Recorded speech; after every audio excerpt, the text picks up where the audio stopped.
세계 경제 흐름 알아보는 시간이죠. 글로벌 경제 조항리 아나운서와 함께합니다. 어서 오세요. 안녕하세요.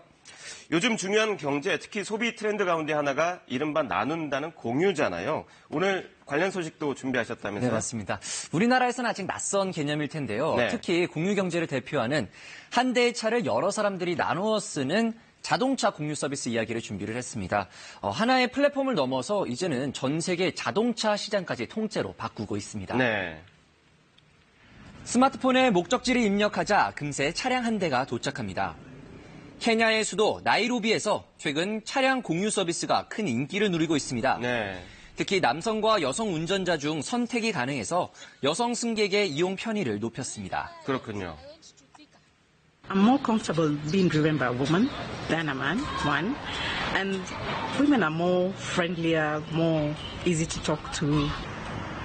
나이로비는 상대적으로 대중교통 수단이 부족하고 자가용을 가지고 있지 않은 경우가 많은데요. 네. 차량 공유 서비스 업체들이 이러한 점을 파고든 겁니다. 최근에는 공유 버스 운행을 시작한 곳도 있습니다.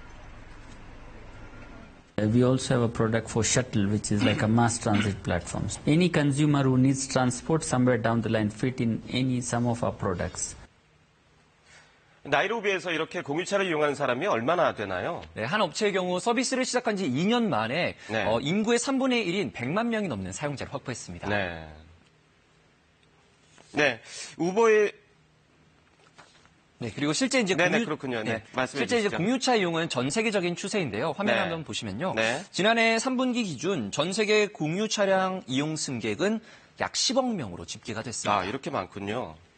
이 업계의 선두주자는 단연 우버입니다. 지난 2009년에 설립된 우버는 현재 전 세계 600개가 넘는 도시에 차량 공유 서비스를 제공하는 기업으로 성장을 했습니다. 네. 지난해 매출액은 114억 달러, 약 12조 8천억 원으로 전년보다 43%나 늘었습니다. Korea, Spain, Italy, Argentina, places where we're in early days of the regulatory discussions. We're going to figure out and work together to think about what businesses make sense in those markets and that we can do to benefit those markets. 우버는 올해 상장을 목표로 하고 있는데요. 이 기업 가치가 최소 1,200억 달러, 135조 원에 달할 전망입니다. 예, 같이 본 것처럼 우버의 성장 속도가 정말 무서울 정도인데요. 우버의 자리를 노리는 다른 공유업체들도 계속 성장하고 있죠, 지금. 그렇습니다. 특히 미국 내 업계 2위인 리프트가 우버를 맹추격하고 있는데요. 네. 지난해 말 기준 미국 공유차 시장 점유율을 39%까지 끌어올렸죠. 올해 상반기 나스닥 시장의 상장도 앞두고 있습니다. 그리고 중국의 차량 공유 서비스 업체 디디추싱도 파죽지세로 성장하고 있습니다. 네. 지난해 중국 내 디디추싱의 이용자 수는 하루에 3천만 명 수준. 이는 지난해 전 세계 우버 이용자 수의 2배에 달합니다. 네. The commissions Uber was charging were too high, and they would penalize you for almost anything. You'd arrive a couple minutes late and get penalized. Things like that. 아시아 시장의 경우 싱가포르는 그랩, 인도는 오라라는 업체가 시장을 장악하고 있습니다. 이렇게 전 세계적으로 승차 공유 서비스, 차량 공유 서비스가 인기를 끄는 이유는 역시 비용 때문인 건가요? 맞습니다. 일단 공급 측에서 보면요. 목적지 방향과 비슷하면 네. 운송자를 태워서 용돈벌이가 되는 거고요. 그렇죠. 수요 측면에서 보면 자동차 한 대를 사는데도 수천만 원이 넘는 막대한 비용이 들죠. 네. 그래서 싸고 편리한 승차 공유 서비스에 소비자들, 특히 젊은이들이 눈을 돌리고 있습니다. 그렇군요. 전 세계의 자동차 시장은 위기를 맞고 있는데요. 특히 지난해 중국의 자동차 판매량은 2,370만 대로 집계가 됐습니다. 네네. 20여 년 만에 처음으로 전년 대비 감소를 했습니다. 그렇군요. 미국 시장 역시 정체되고 있는데요. 지난해 미국의 자동차 판매량은 1,730만 대로 0.3% 증가하는 데 그쳤습니다. 네. So crossovers and SUVs and pickup trucks are king right now, whereas smaller, more fuel-efficient cars just aren't selling very well at all. 미국 자동차 판매협회는 올해 전체 판매 예상치를 지난해보다 낮은 1,680만 대로 잡고 있습니다. 네. 반면 차량 공유 시장은 빠르게 성장하고 있습니다.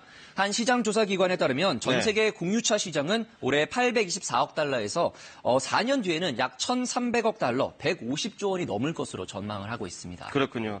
이렇게 빨리 변하는 시장 흐름에 맞춰서 자동차 회사들도 우리도 변하겠다 이렇게 예고를 했다면서요? 예, 특히 재밌는 점이 이 라이벌, 적수 관계였던 독일의 두 자동차 업체 이 네. 벤츠와 BMW가 손을 잡은 이 파격 행보가 눈길을 끕니다. 네. 지난달 20일 두 회사는 차량 공유 사업에 1조 2천억 원을 함께 투자하기로 했습니다. 네. Our idea is definitely that we're not driving it from the headquarters. That the entrepreneurs, the CEOs of the companies are driving the business as fast as possible with growth, profitable growth. 이보다 앞서 미국 자동차 업체 GM도 지난 2016년 차량 공유 서비스 업체인 메이븐을 설립을 했고요. 네. 그리고 GM과 BMW, 벤츠뿐 아니라 우버도 이 자율주행차 사업에도 뛰어들었다는 점이 흥미롭습니다. For the future of the auto industry as it transforms consumers towards a model where it's more electrification, more automation, and more mobility services. 하지만 승차 공유를 둘러싼 갈등은 여전히 풀어야 할 과제로 남아 있습니다. 특히 안전에 대한 논란, 그리고 스페인과 세르비아 등 전 세계 곳곳에서 택시 기사들은 생존권 보장을 요구하면서 시위를 이어가고 있습니다. 그렇군요. 우리나라도 그렇고 참 풀기 어려운 문제인데 다른 나라들은 어떤 해법을 내놓을지 궁금해지는군요. 오늘 소식 잘 들었습니다.